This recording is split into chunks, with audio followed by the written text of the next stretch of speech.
नमस्कार, मैं आपका दोस्त Prabhat Kumar. My dear good friends, आज के इस एपिसोड में लेकर आए हैं अंतर्राष्ट्रीय न्यायालय। तो चलिए बिना देर करते हुए स्टार्ट करते हैं। International court of justice (ICJ). My dear good friends, recently ICJ has passed a judgment where it that Kyoto Protocol is still legally valid.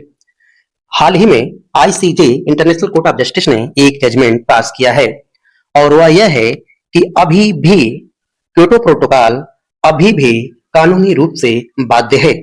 My dear good friends, अब हम यह जानने का प्रयास करेंगे कि what is Kyoto protocol.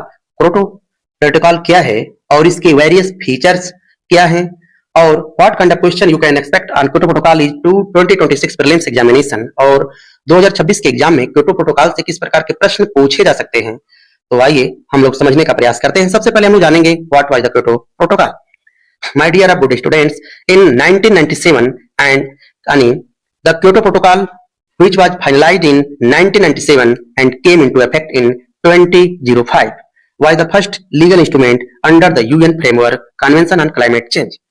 My dear good friends, Kyoto Protocol 1997 में बनाया गया और उसे 2005 में लागू किया गया।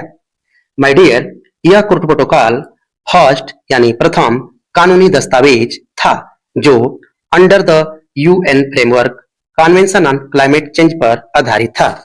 UNFCCC इनको संक्षेप में नाम दिया गया है।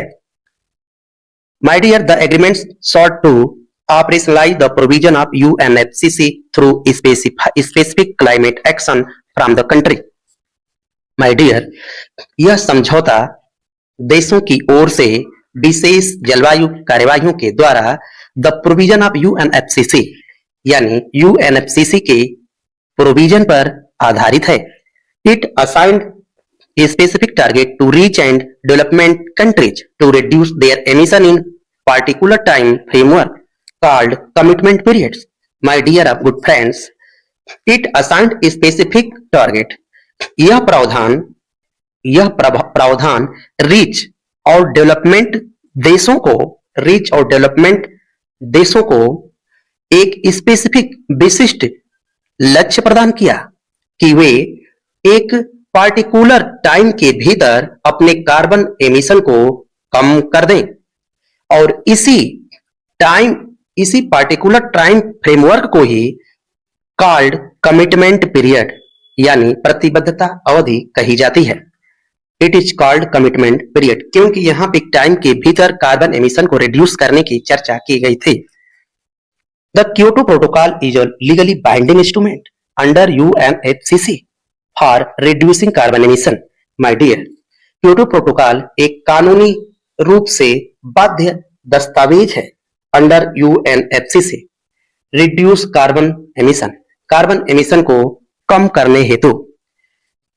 माय डियर, आप जानते हैं this was adopted in the year of 1997, इसे 1997 में अपनाया गया था एंड केम इनटू फोर्स 2005 और 2005 में लागू किया गया। Under this Kyoto protocol developed country which are put under annex first of Kyoto protocol.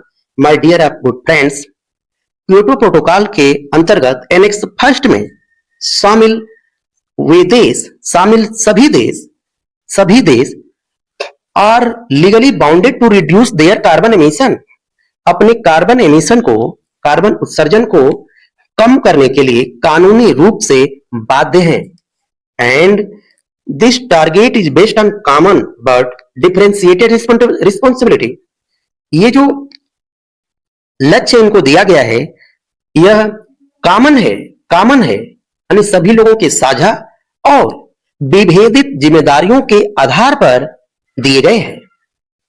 There are 2 commitment period on Kyoto protocol. 2 अभी कमिटमेंट पीरियड क्योटो प्रोटोकॉल पर आए हैं। वन फ्रॉम 2008 टू 2012, 2008 से लेकर 2012 तक, and second after the Doha agreement of 2012 to 2020। My dear, 2008 से 2012 तक first Kyoto protocol लाया गया था और सेकेंड जो है 2012 से लेकर 2020 तक लाया गया। America never ratified Kyoto protocol.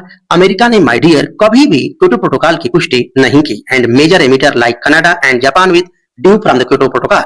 My dear good friends, और मेजर अत्यधिक कार्बन एमिशन करने वाले देश जैसे कनाडा और जापान भी क्योटो प्रोटोकॉल से इनकार कर दिए।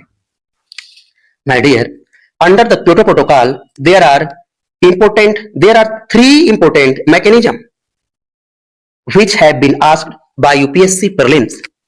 First is International Emission Trading (IET). Second is Clean Development Mechanism (CDM). And third is Joint Implementation (JI).